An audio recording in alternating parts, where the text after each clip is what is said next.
We at the Cyberwork podcast recognize the COVID-19 pandemic and its resulting impacts to communities in every corner of the globe. Our thoughts are with everyone impacted during these unprecedented times. I want to assure our viewers and listeners that the instructors and staff at InfoSec remain dedicated to you and your organization's success, as well as to your continued health and well-being. Now, here are 3 ways we're supporting our community as we weather this outbreak together. Opportunity number 1, you can immerse yourself in a live online boot camp from the safety of your own home.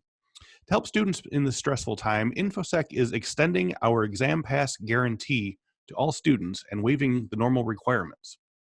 In addition, after your boot camp, you'll get 90 days access to InfoSec Skills, where you can continue to learn with hundreds of on-demand courses, hands-on labs, skills assessments, and more. Through the end of April, you'll also save up to $1,000 on any upcoming online bootcamp enrollment. Opportunity 2, you can help reinforce good cybersecurity habits as employees transition to remote workstations. Use our free remote working training module, infographics, and email template to help keep your employees and organization secure. Opportunity 3, for listeners who are not yet in the cybersecurity field or who are now finding themselves revising their career strategies, please see the link in the description to learn more about the InfoSec Cares Scholarship. It's designed to cover the cost of the Security Plus or Network Plus training course and certification exam you'll need to qualify you for an entry-level cybersecurity position. Stay safe, stay healthy, and thank you as always for tuning in. Now let's start the episode.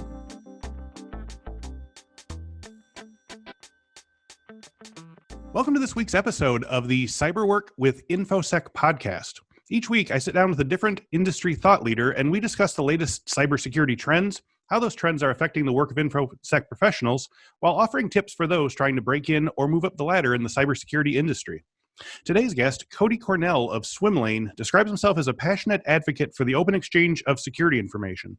As with many other industries in which competition is huge in both terms of financial and reputational factors, it's easy to be siloed when thinking about your individual security concerns for your organization and think that as long as the bad guys aren't getting into my company, everything's fine.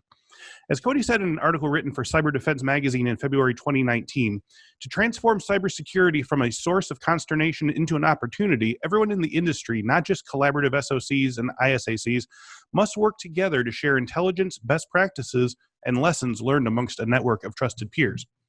We're going to talk today about how these collaborative information sharing initiatives work, some of the tangible results that have been reported, ways that you can get your own organization involved, and even take the reins yourself to steer your security team through this intrepid new world of mass-scale security and information collaboration. As co-founder and CEO, Cody Cornell is responsible for the strategic direction of Swimlane and the direction of its security automation and orchestration solution. His passion for open exchange of security information and deep vendor integration drives him to pursue opportunities to maximize the value his customers receive from their investments in security operations. In 2011, Cody co-founded Phoenix Data Security, Inc., a cybersecurity professional services organization known for their ability to blend strategy and engineering with an organization's business requirements. After beginning his career in the U.S. Coast Guard, Cody spent 15 years in IT and security, including roles with the U.S. Defense Information Systems Agency, Department of Homeland Security, American Express, and IBM Global Business Services. Cody, thanks for joining us today. Yeah, thanks. Thanks for being here, and appreciate the opportunity, Chris. I know we're both doing this from home. So. Oh yeah. For the foreseeable future here, I think you're all gonna get to spy in on the homes of the cybersecurity rich and famous. Yeah. So tell me a little about your security journey. We always like to ask our guests, how did you first get interested in computer tech and cybersecurity? Was that like early, going back to childhood? As a kid, didn't do a lot of IT stuff as a kid. So, I grew up in the 90s. So I'm a child of the 90s. I'm not sure if I'm a millennial or Gen X. It depends. Right on the cusp. Yeah. Right on the cusp, right? Uh-huh. So, a lot of gaming and things like that. But, didn't really do technology much until I joined the service. So I spent about 5 years in the Coast Guard. And it was during that time, I actually was trained to do electronics. So like radios and radar. But really towards the end of that 5 year, 10 years, started doing a lot of IT work. So some of it was just, helping the organization with, desk side support and things along those lines, but then slowly gravitated into let's build a few websites and let's work on this Solaris server over here and see if we can get it going. And how is this going to serve up this web page and things like that. So, it was kind of a tinkering kind of start for me. but quickly realized it was a good career path, from an opportunity perspective. As a kid, I told my high school guidance counselor that I wanted to be a burglar, but that probably wasn't a good career path. But security was actually a pretty reputable secure path. You flipped it 180 path. degrees. Yeah, so here we are. So, but there's some things about that are somewhat similar. So, that's really kind of how I got started. For me, my first job, like anybody else, was working at a help desk. It just happened to be in the basement of a building in the federal space. And then, slowly moved into vulnerability management and system hardening and patching. And that just kind of continued to progress. I tried to do pen testing for a little bit. To be honest, I wasn't very good at it. Okay. And really kind of migrated over to the blue team side of the house, which I really, really enjoyed. It was kind of the combination of security, but also the defensive component of building things, working with teams, making them collaborate. And for me, that was really, so I spent about 10, 15 years working in and around the SOC in one capacity or another. Okay. Just to circle back for this for a second, you don't have to, go into deep detail, but like, what do you think was something about pen testing that you said you weren't that good at it, but like, what do you think was a thing that sort of prevented you from sort of like fully going into that side of things? I think for me, it was a personal interest thing, right? So I was responsible for pen testing like voice systems, like, call managers and PDXs and things like that. And we were doing that for the Department of Defense. And really what it was, we'd get in and we'd tell the vendor, how we got in and why it was a problem. And then we would move on to the next one. I always felt like I was just churning through a situation where it's like, okay, if you can get into this and then you're done. There was no kind of lasting building maturity process for me, at least what it felt like in that exercise. What I wanted to do was build something and improve it over time, as opposed to just break something and then move on. And I know that that's not what what pen testing teams do and red teams do. There's a continuous improvement cycle for them as well. It just wasn't one that was fulfilling for me. Right. So I decided that what I wanted to do was build things. And, I always felt that it would be harder and more challenging to keep people out all the time, because you have to be right all the time in every scenario, as opposed to right one time in history in one moment. So it spoke to me a little bit more than breaking into things. So. Okay, yeah, I appreciate that. It's not something everyone says all the time, but I think it's as we have a lot of listeners who don't know quite where they want to get into in cybersecurity, I think it's worth noting like what things don't appeal to people and what they eventually went with and so forth. So that's very helpful. So you mentioned a couple of the jobs you took along the way. Can you sort of break down some of the skills you learned, the disciplines you studied, passions you pursued, certs you took, whatever that sort of got you from where you started in the Coast Guard to starting your own company? Yeah, I think starting the company and becoming a security professional were kind of two different iterative learning cycles for me. Okay. So for me, going back again, 2000s, a little bit different than today, and the way that people are adopting cloud and DevOps and things like that, where the software development skills are so important for security professionals now. Back then, it seemed like the people that I respected were really good network engineers, network administrators, system administrators. They really understood the underpinnings of the technologies they were responsible for securing. So for me, I got Unix certifications, Solaris certifications. I'm dating myself.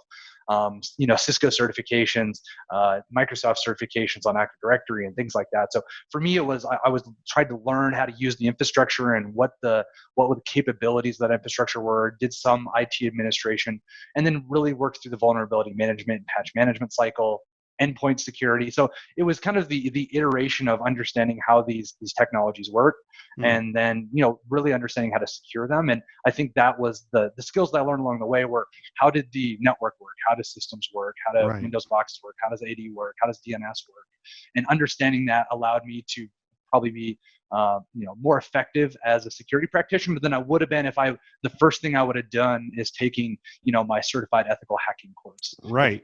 I think that helped me a lot, because I think I would have struggled had I not understood the underpinnings of the infrastructure itself. Yeah, and you have a lot of you mentioned a lot of certs there, and you've obviously got a lot under your belt. But it sounds like each of them was pursued with a specific purpose in mind, rather than just collecting 15 certs and feeling like you're on top of the world or whatever. Like when you hit a roadblock, you get to the next thing, and you get to the next thing, and then you sort of have a whole tool belt available to you. Yeah, absolutely right. So I always consider myself like a system security person. That's where my expertise was. Wasn't really super strong. I didn't do IDS management a lot, or I didn't do firewall management a lot, like some people come up through the network ranks. But But so for me, I took like the CCNA courses and I took the GCIA from SANS, not because that's what I was doing every day, but those were spots where I felt like I could be a lot stronger if I understood pack analysis a little bit better, and if I understood, how routing and switching worked a little bit better, and why everybody keeps asking me about port security. Like I spent a lot of time doing endpoint security and HIPS and data loss prevention at the endpoint and things like that. So being able to kind of expand out and look at some of the other aspects that I wasn't spending my workday in, I think give me a better perspective of what was going on around me and why my peers were asking the questions they were asking about what we were doing and why were we doing that and things like that. Nice. So walk me through your average day as, running Swimlane. What are some things that someone in your position, CEO, what's something you can expect to be doing every day? Things like what time do you get up in the morning? What time do you go home? Are you on call? What tasks do you love? What do you wish you could delegate? Is there anything that keeps you up with worry on Sunday nights? Anything like that? Yeah. I'm not a worrier. I do spend a lot of time thinking about what we're doing, and it never really shuts off. So that's one thing that I actually wish I could change a little bit. Is I wish I could flip a switch to at least give myself a few hours a day where I'm not thinking about Swimlane. I think it would probably honestly help my personal relationships and everything else. But if there's a lull that's probably longer than 30 seconds, my mind starts drifting back to solving a problem at work, and that's just that's who I am, and the people around me know that, and they make fun of me for it. In all honesty, because they're like, "Hey, you're doing it again." Like, I'm sorry, I'll come back, so I need to be more present, and that's true, and that's not a good thing. I'm not proud of that. I wish I could shut that off. But for me, I'm usually out now, a little bit different now because I'm working at home. So things are a little bit different. Typically it was, up at 5:30, generally in the office by 8:30. That's, when I would get there. And I spend most of the day on the phone. I'm talking to department heads. I'm talking to staff. I'm talking to the product team. I'm talking to the board. I'm talking to potential investors. I'm talking to partners. I spend the great majority of the time talking to the point where my 11-year-old son gives me grief because now that he hears me at work, he's like, all you do is talk on the phone all day. That's all you do. Like, I thought you did work. And I was like, well, that is my work. But no, he thinks I just talk on the phone. Which is honestly true. That's what I spend a lot of time doing. Yeah. Now, not everyone sort of has reacted the same way. But do you feel any regret that when you get to a certain level of management, like you get to just sort of this top-down view where you're just talking with clients, you're just talking with people, but you're not doing this kind of nuts and bolts work that you got into it in the first place? Is there a give take there? Are you still be able to sort of get dirty and work on, sort of system securities and things like that? Or is that just kind of, are you fine with letting that go and thinking about it in a more sort of global, holistic way? Yeah, there's definitely moments that you cherish that you really get to, for lack of a better term, geek out. Like you get to like talk about. But for me, it's different. I don't spend as much time hands-on, obviously, and thankfully we've the team at Swimlane is significantly better and almost in every facet of what we do than I am. So the security people are better. The developers are, I could never code to save my life. They're all substantially better than I could ever dream to be. So that is really exciting because that enables you to do things that you could never do yourself. The fun part is, we built Swimlane because we struggled in security ops. There was, too many alerts, too much technology sprawl, surface area was too much for us to manage.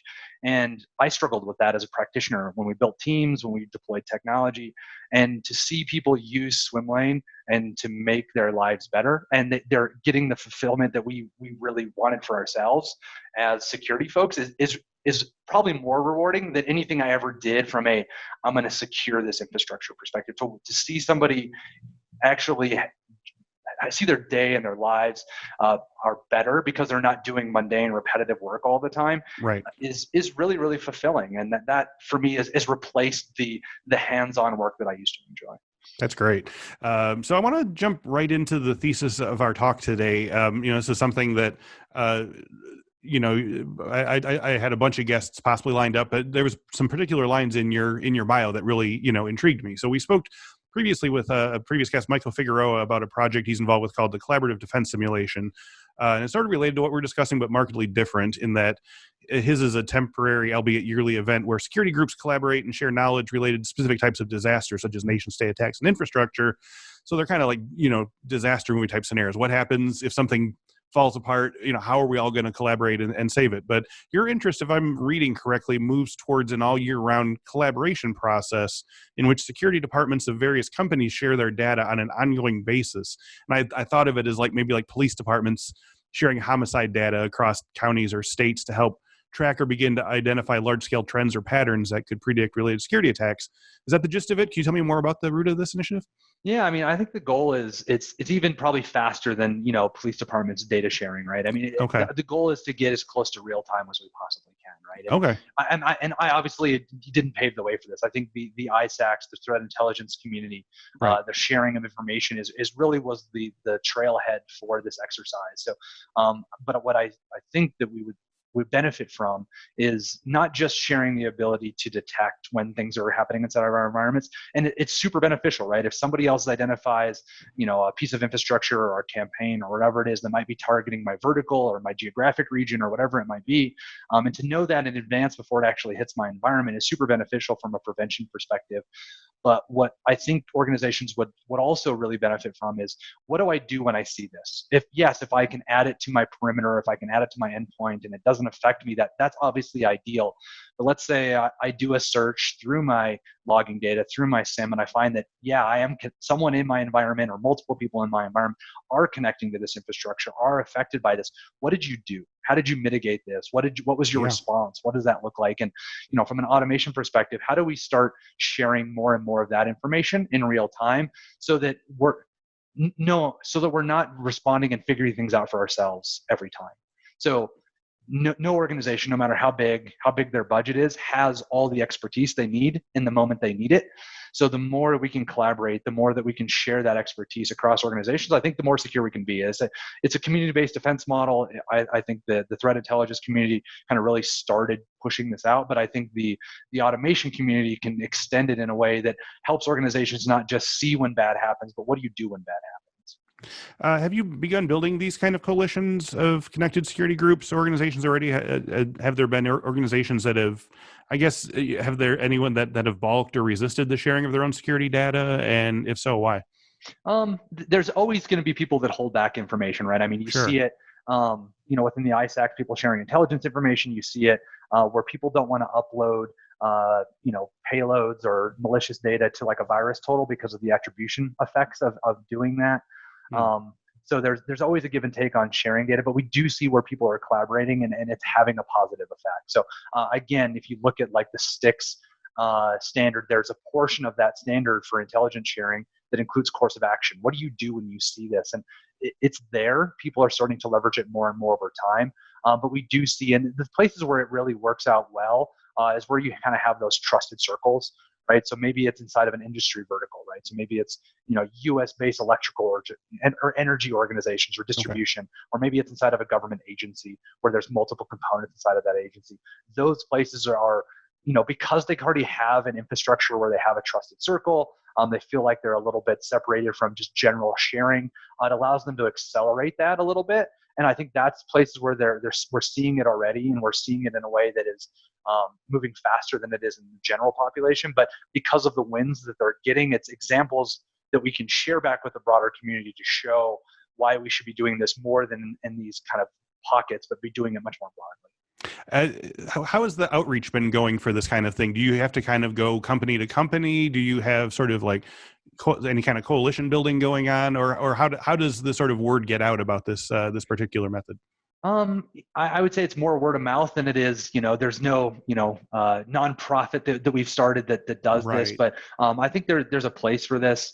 It's something that we've looked at a little bit and trying to figure out how we would facilitate it. I mean, being an automation company that does integrations, I'm pretty cognizant of the fact that if we go out and say, oh, we should be doing sharing and we should all be interconnected, it sounds very, very self-serving. Sure. Yeah. So they're approaching it in a way that doesn't feel like it's basically a sales and marketing exercise for Swimlane is something that I want to make sure that we do. But we've been trying to figure out, is it a coalition of vendors? Is it a coalition of vendors, government and industry?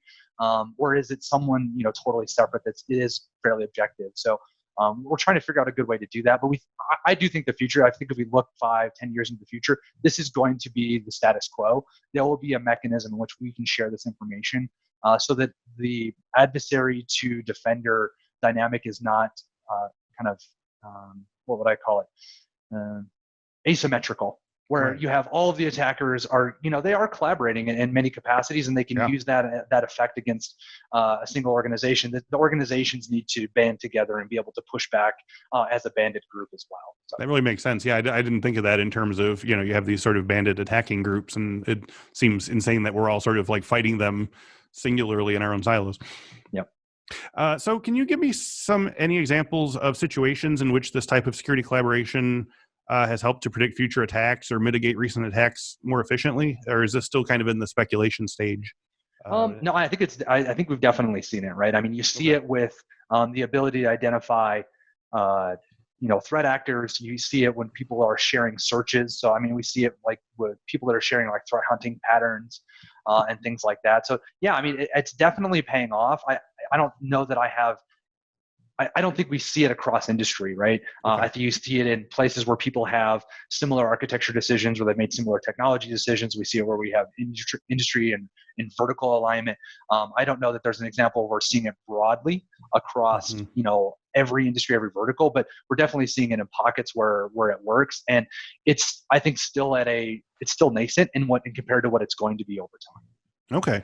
As a counterpoint, can you give me any examples of people who have fallen prey to hacks or breaches or security failures that, might have had a better chance of withstanding the attack if they had known, that a piece of information that other organizations could have imparted on them? It's one of those, it's like a false negative. Like, you don't know what you don't know. Right. Sure. I'm sure, I would assure every day that there's somebody that is potentially compromised that would have been better off if they'd have known something that one of their peers did. I can't point to one because it's one of those, like, you don't know what you don't know there's scenarios. Nothing like where there was like a hacking group that sort of systematically hit one bank after another. And then it's like, after you're like, oh, now I see the pattern now that it's already done. Yeah. I try to avoid the armchair quarterbacking of, if you would have done this, you would have been better off, because I think people underestimate the work that goes into keeping an adversary out of an organization. And it's easy to look back and say, well, if you had invested in this piece of technology, or your procedures would have included this step, that wouldn't have happened. But you're not accounting for the thousands and thousands of times they were right with the technology decisions they made and the procedures that they've built and things like that. Gotcha. So for listeners who are hearing this idea and are excited by it, what are some ways that they could maybe get their own company or security team or C-suite, bought in the concept of this type of security collaboration? I think it's always good to have an example, like a small example, right? It's like anything else. Like, don't eat the elephant in one bite. Don't try to go set up a global network of distribution of automations that will help, from a defensive security perspective. But who's the group that you already work with? There's probably an organization that's probably down the street, and you guys just happen to be friends because you go to the same bar, or you know them because you work together because you're in the same industry. Like, get something going between those two organizations. And I think one of the things that the security ops team specifically struggle with is there's so much that's coming at them in any given moment that they don't have time to stop and go, who else would benefit from this? And if someone else could benefit this, how would I package this up in a way that's, not disclosing too much information about my company, but would also benefit them? And how do I package that up and share it with them? Think about that, right? And there's ways, and obviously being an automation company, we talk to folks a lot about, there's a lot of intelligence that you're curating and a lot of telemetry you're curating out of your organization that you're just kind of letting go because you don't have the time to normalize it, standardize it, and share it. With automation, you can do that a lot better because it allows you to capture that information from a similar or from a phishing email or from an endpoint alarm. There's a lot of good telemetry there that you could gather and share with people, but you don't have time to do it.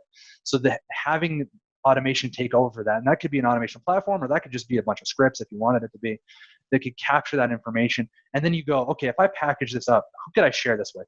And pick somebody that's easy to work with, that you already have some level of engagement with, and give it to them and see, what would you do with this? And is this packaged in a way that's beneficial for you? And if I give it to you in real time, how would you capture it? And can you leverage it in a way that's not burdensome for your team? And really, it's not going to happen overnight, but there are people that are doing this, and some people are doing it through pub sub models, right? Using something like a Kafka, or some people are using their ISAC, or some people are using, I'm just going to dump this stuff to an S3 bucket and you can pull it down, right? So there's lots of different ways that you can do this. And I think the trick is, what can I share? How do I share it? And is it easy to leverage? And again, don't try to eat an elephant in one bite. Try to do a little bit. Just do the smallest thing possible. And if it works, build on it. Right. Okay. So that sort of leads into my next question here. You're saying basically, collaborate with the company down the street. So I'm and just get it started on a one-to-one basis like that. But I was going to ask, are there kind of like regional groups that are doing this kind of security sharing that you can meet up with it or join? Or are you really sort of advocating for this to sort of happen sort of on a one-by-one? Or, is there like a security, sharing data consortium or something like out there that you would want to sort of look into and join? Yeah, I think right now the easiest thing to rally around would be your ISAC. Okay. Because you've already the infrastructure's in place. There's standing meetings. The standard for sharing of response data is in the standard. It's really about leveraging it. So I think it's probably the path of least resistance right now. I don't know that it's the end all be all to where we're going to be from a sharing perspective, but right now, if you want to get something done quickly, it's probably the fastest way to do it because you already have the infrastructure in place, and take advantage of it. Okay. Are there sort of any sort of stats or arguments that you could share with a resistant company to sort of change their minds? I think the overwhelming number of activities the security ops team has to deal with on a day-to-day basis. It's not a stat. It's more of an anecdotal or an experience statistic. Right. There's all the things that I know I need to do and the things I know I'm not getting to. And then there's all the projects that I should be doing that I'm not doing. There's all the activities that are best practices that our team is not getting to. The ability to get through those is super important and will have a positive impact on the organization you work for security posture. So I don't have a stat. There's so many thousand alarms a day, or so many IoT devices are coming into the environment. These are all it's death by 1,000 cuts. It's not one thing. It's a lot of little things that are adding up to be overwhelming for organizations. So how do you start making your, it's time management like anything else. How do you start making your time more productive? How do you start allowing yourselves to work on higher value tasks as opposed to being bogged down with the rote work that's required to keep the lights on? Yeah, constant fire to be put out and so forth. Yep. So let's sort of imagine a world in which security collaboration is near universal. All the security orgs, all the information sharing and analysis centers, or ISACs, this whole global network is connected. Like your optimized version of what you're hoping for, where everything's connected with open sharing of security info, best practices, breach data, you name it. What does the security landscape look like in this optimized space, in your opinion? I think what we move away from is kind of static infrastructure, as opposed, static infrastructure from a configuration and protection perspective, to a highly dynamic, fairly organic infrastructure that it's always mutating to kind of respond to what's going on, right? So I think that's what happens is you have, instead of my security team is responsible for this, this bucket of people, this perimeter is kind of a lost term now, but this, I'll draw the circle around. These are the things I'm responsible for, these applications, these networks, these users, these devices. It becomes yes, I'm going to continue to focus on what's going on, but the work that I'm doing is having a positive impact on someone down the street. And, this is where I think enterprise organizations really have a opportunity to have a really positive impact on organizations that are smaller, that can't make these big investments, because if the infrastructure in which they're a part of is more secure in general, not to relate it to current events, but if everybody is more secure, it's better for everybody. There's less jumping off points. The business world is highly interconnected. Third-party vendors are always a risk. If everybody in the group is more secure, is more safe, we're better off. So the more that the organizations that have the resources to invest, that have the experts on staff, that are doing the deep investigations and forensics and all of these things, the more that information can permeate their peers, can permeate their suppliers, can permeate their downstream partners. It has a positive net effect on everybody, and industry in general is more secure, and I think that's the positive thing that happens over time. Security people are paranoid; they don't like to share all the time, but I do think the future is sharing, and I do think the community in general is coming around to that. But it's got to be in a way that is as effective for them and isn't burdensome for them. Okay. So we, the name of the podcast is Cyber Work. And so we want to sort of talk a little bit about the career and the job aspect of this type of work. So what kind of career tips or skill study tips or other advice would you have for listeners who are trying to break into the cybersecurity industry, whether as security analysts or pen testers or any of the other career positions around this kind of open sharing of security info, the security systems creations and so forth? Where would you have someone sort of start in 2020 if they're trying to get on the ladder? Yeah, I mean, it's there's so many resources that are available now that are great to use, right? But I think one of the things that's always super important, and what I love about security, is it's a great profession. In all honesty, it pays fairly well. It's been, fingers crossed, fairly recession resilient, through the housing crisis and things like that. So it's a great profession that doesn't require you to have a PhD or a master's degree or really even a degree of any kind. If you can prove to people that you're proficient at what you do, you can probably get a job and get a pretty good job. So for me, it used to be like, go set up a lab.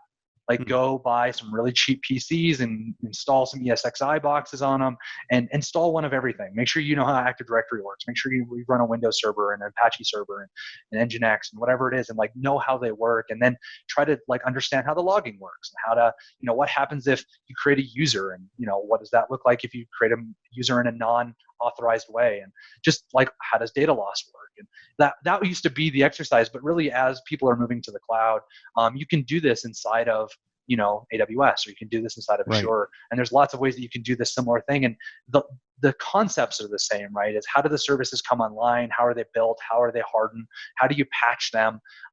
But it's a little bit different because you're building infrastructure that's code, and you have to understand Git repositories, and you have to understand how VPCs work. So the concepts are the same. Go build out a lab, understand how it works. Can you stand it up? Can you tear it down? Can you make it work? And then if you break it, what happens?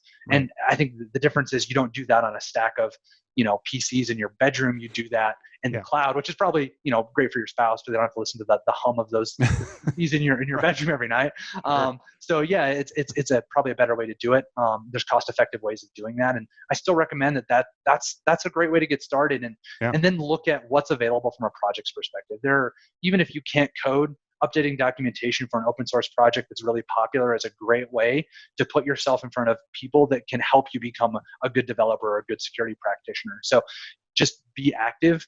And I think from your resume is important, but the contributions you're making to the community and being able to point to them and say, hey, look, this is where I updated the installer documentation for Bro, and this is helping people in our community. I think that resonates with folks a lot. And I think it's a great opportunity to demonstrate this isn't just a job for me, it's a passion. Yeah, and that's great advice, especially if you're, somewhere that's not, Silicon Valley, or you're not in kind of like a major center. Like, conceivably, anyone in the 50 states can sort of get on the path, and everyone has like a local coffee shop or something that needs, security help or something, and you can sort of add that to your resume. Okay, so as we wrap up today, let's talk a little bit about Swimlane and some of the current projects or initiatives that you're working on. How does your organization tie in with these other things that we've been discussing today? Yeah, I mean, I kind of mentioned it throughout the conversation, but for us, Swimlane is really focused on some of the major pain points that organizations struggle with, and I talked about it. Availability of qualified staff at the time that I need them. I think there's a lot of people out there that could be security folks, so the staff shortage it's a real pain that people deal with. But I think if we looked in other places, we could find more people. There's the number of technologies that I have to secure. From the cloud to virtualization, containerization, serverless, edge computing, IoT, all of these things are creating a lot of surface area, and each one of these have new technologies that we have to monitor and manage and respond to, and making them work together is obviously important. And that surface area and kind of security technology sprawl is really difficult for folks. So what we're really focused on is how do we make the investments that you've made in security technologies, be it cloud, prem, or otherwise, more effective by making them talk together, because we know that each one of those technologies you decided was best for you, but they're better if they actually work together. And if I can take the people that you have that are responsible for managing not only the infrastructure, but the alerts that are coming from those, and allow them to work on the most valuable tasks all day instead of that rote work we discussed earlier, you're just getting a lot more value out of the investment you make, and you're also more secure. So there's the cost savings that's associated with that, but there's also the improvement in your overall security posture. So, we contribute to a lot of different things. We've been part of the different OASIS standards in the past. We've contributed to OpenC2 in the past. We have customers that are using automation to contribute to their ISACs. We're supporting a lot of different things in that capacity. We do a lot of open source work. So, I mean, you can check out the Swimlane GitHub page. We have, projects for, hunting fish kits, and we have projects for using MITRE ATT&CK framework and things along those lines. So there's a lot of stuff that we're doing on that front as well. Nice. One last question. If listeners want to know more about Swimlane or Cody Cornell, where can they go online? Swimlane.com. So it's always the easiest. I'm most active on LinkedIn. While I'm on Twitter or any of the other social media platforms, LinkedIn is where I'm most active. So. Beautiful. Cody, thanks for joining us today. This has been a lot of fun. Thanks, Chris. Appreciate it. Thanks for the time. And thank you all for listening and watching today. If you enjoyed today's video, you can find many more on our YouTube page. Just go to youtube.com and type in Cyberwork with InfoSec to check out our collection of tutorials, interviews, and past webinars. If you'd rather have us in your ears during your workday or at home at this point, all of our videos are also available as audio podcasts. Just search Cyberwork with InfoSec in your podcast catcher of choice. For a free month of the InfoSec Skills platform we discussed at the top of today's show, just go to infosecinstitute.com/skills and sign up for an account. In the coupon line, type Cyberwork, all one word, all small letters, no spaces, for 1 free month. Thank you once again to Cody Cornell, and thank you all for watching and listening. We will speak to you next week.